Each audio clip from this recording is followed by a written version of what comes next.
All right, guys, I have a project here that's going to be a little bit different than what we're used to here. It is still firearm related because this is a Rock Island Armory 1911 that I will be utilizing, but it's also music and power tool related. So, I mean, talk about relating to everybody, right? This is an Epiphone Thunderbird bass guitar. I have removed the pick guard off of it already. Simply remove the 8 or 9 screws in it and remove the pick guard. It doesn't serve any purpose. I don't even know why down there, surely nobody is damaging the wood. It's probably just for show to have a pick guard that low. But nevertheless, I've taken it off, and at some point I'm going to remove the neck, the strings obviously, the bridge, the pickups, the knobs. All that's going to come off here. I'm even replacing the tune pegs. These are kind of worn out and not that great. Again, the Epiphone don't have the Grover tuners like the Gibsons do. So anyway, I'm going to take all that off of here. Then I'm going to take this 1911, again, Rock Island Armory's 1911. I am going to place it on the guitar, trace the outline of it out. Then I'm going to take my drill press here with a nice meaty brand new bit, and I am not powered up, by the way, not plugged in. Gun safety, tool safety, all in the same video. So I'm going to route out everything, for the most part, get the bulk of all my wood routed out of here. And then I'm going to take my actual router and be able to, my press router, and be able to drop this thing down into the body of the guitar and fine tune those lines that make up the silhouette of this 1911. And then we're going to mount the 1911 into the body of the guitar permanently. So we've got some neat stuff set up here. I'm excited about it. Big music fan, played music a lot, still play music, and love guns, of course. And this is a way for me to combine those things. Not the biggest fan of power tools. I know how to use them, and I'm very impatient. So sometimes that doesn't equate to what I need as far as a necessary component of doing what I'm planning to do here. But this is going to be a lot of fun. I'm excited about this. This bass will be getting played. This is not simply for show. This is going to be used in a project coming up, and we'll talk more about that later on. But this is going to be a lot of fun, guys. Hopefully you guys will tune in and check it out. If nothing else, just out of curiosity, it's going to be a fun project. Now the first thing I had to do was take apart the entire bass guitar, which meant the strings also. Sometimes you have to be careful because this nut that the strings go into at the end of the neck, I've seen them come off of some guitars. Either they're not glued properly or else they're just set in there and rest on there. The bridge on a bass like this is a 3-point bridge, and it comes right off once you take the strings off. Then the neck has to go. This was one thing that makes it a lot easier to work with because you're not running the risk of banging into everything whenever you swing the guitar around to work with it. Now these pickups, at first I thought I was going to keep them. They're passive pickups, but my friend Chris Henris helped me out later on and convinced me that I needed to change these out and put some active pickups on. Now, what I decided to do right here was I wanted to utilize the black satin finish that came on this Goth Thunderbird, but I didn't want to scar it all up with the router and things like that. So I put this painter's tape down so that I could protect the finish and not get the unwanted damage and unwanted scars and scratches in the wrong direction that I wasn't looking for. I really wanted to go lateral scratches that went from the front of the guitar to the back of the guitar and not other ones that would be somewhat unsightly, again, even though I was already going to be roughing the entire surface up. Now again, at this point, I had planned on continuing to use these old pickups that were in it. So all I did was tape the pickup out of the way so that I could get my router and my drill press in here. Now I laid the 1911 by Rock Island Armory onto the tape, and I wanted to make sure that I had plenty of space around it so I didn't get it too close to the edge of the guitar itself. In other words, I didn't want my route to go past the body of the guitar and go outside of it. So I had to really position this thing really close. You notice how close these ends are.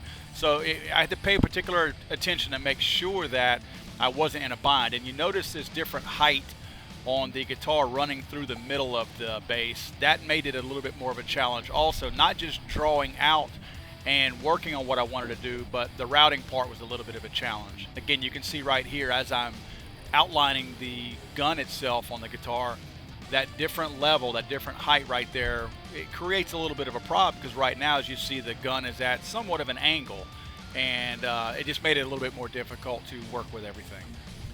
Now, to not get my routing bit and my drill press bit all messed up, marred up. I was cutting out the tape on the inside so that I wouldn't have to be dealing with it. Now, this is the moment of truth. This is where I'm actually going to make my first cut using a drill press that I don't have any experience using into a guitar that costs a little bit of money. So this was a little nerve-wracking for me. But yeah, after you get the first cut in there and make the first blemish on the guitar, it's kind of Katie bar the door after that. There's no turning back, because at this very moment, I have ruined this guitar. So at this point, there is no turning back, and I'm like, well, this is how it's gonna be. But you know what?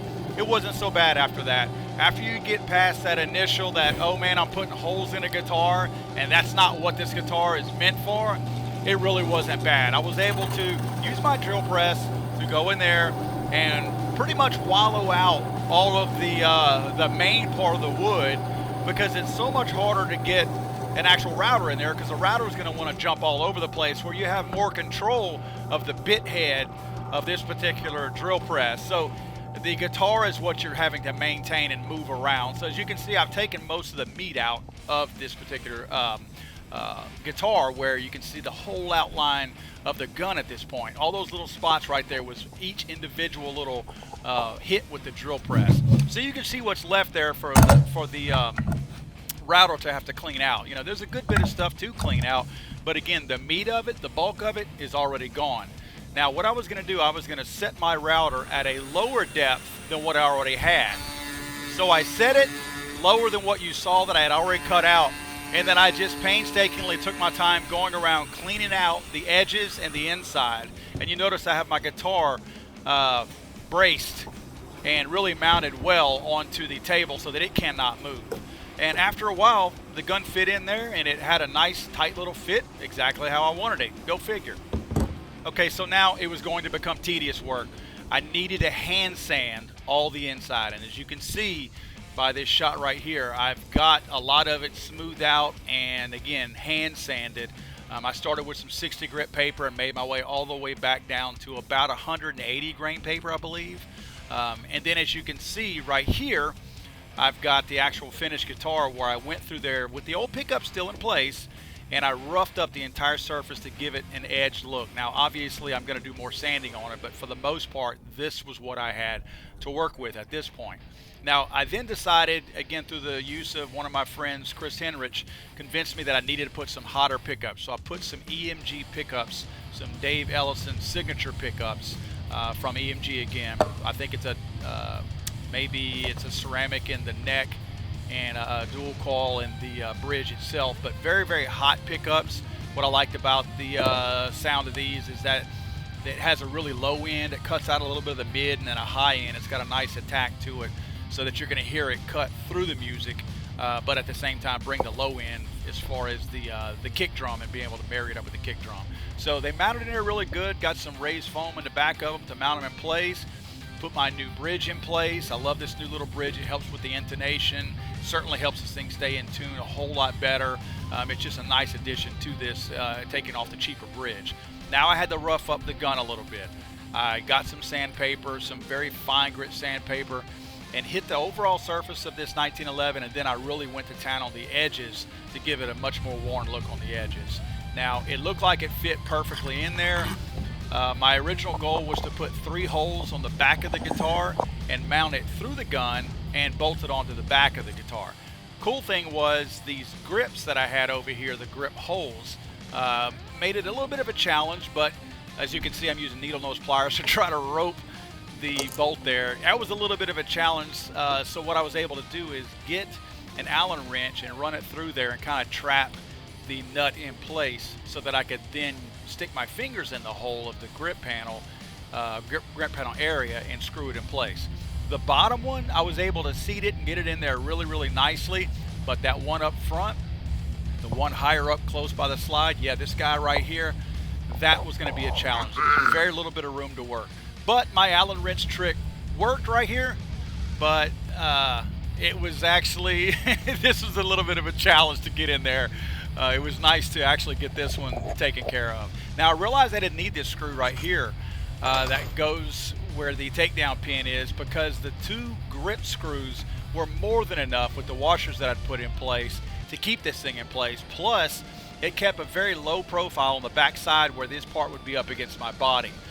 So it was nice to have that. Again, very, very little. Playing this thing, I don't even notice it. I then put my bushings back in place so that I could install some grip panels on the right-hand side here. And I was pretty much done. This was going to be it, other than restringing the base itself.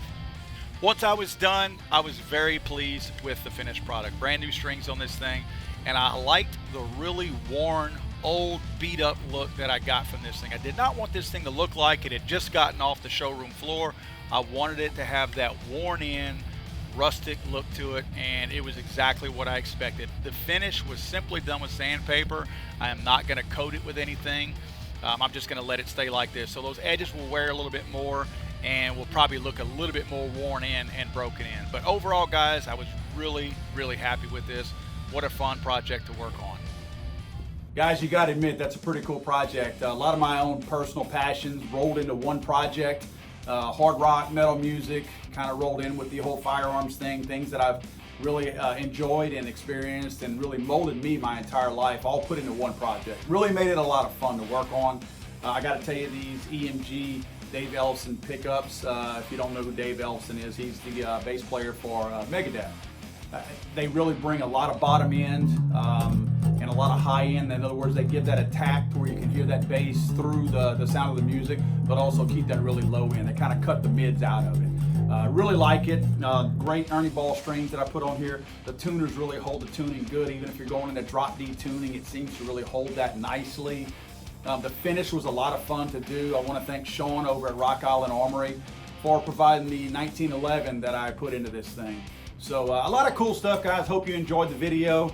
Again, a little bit different for what I normally do with the firearms type stuff, but again, it incorporated a couple of my very, very strong passions throughout my entire life, and it was fun for me to do. Actually, I've had some requests from some other people to build guitars for them, very similar to this. So I wouldn't say that I'm a guitar builder, guys. That's that's not my thing, but I'm not ruling it out either. This was a lot of fun to work on.